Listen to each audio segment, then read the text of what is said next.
Hey everyone, welcome back to the channel. Today, we're catching up with Tonya Harding, the former Olympic figure skater, whose name became synonymous with scandal in the 90s.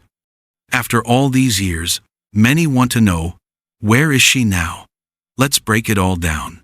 Tonya Harding rose to fame in the figure skating world in the late 80s and early 90s, known for her athleticism, bold personality, and becoming the first American woman to land a triple axel in competition.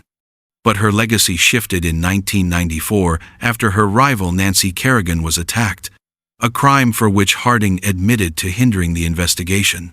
She was sentenced to probation, community service, and was banned from USFSA. In the years following her skating ban, Harding's life has had ups and downs.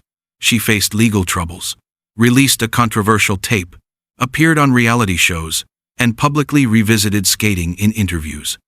She married Joe Price in 2010, and in 2011 they welcomed a son.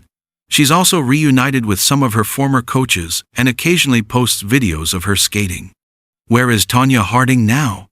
As of now, Tonya Harding lives in Southwest Washington.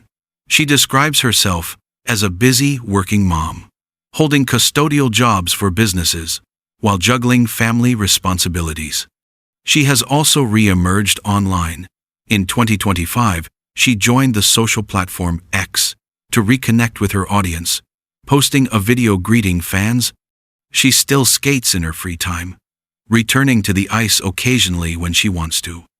Tonya Harding's story is one of extreme highs and public disaster. She went from Olympic hopeful to cultural lightning rod, and now she seems to want a quieter life, one that balances work, parenting, and skating on her own terms. While she's far from the spotlight she once lived in, she remains a name that people still can't forget.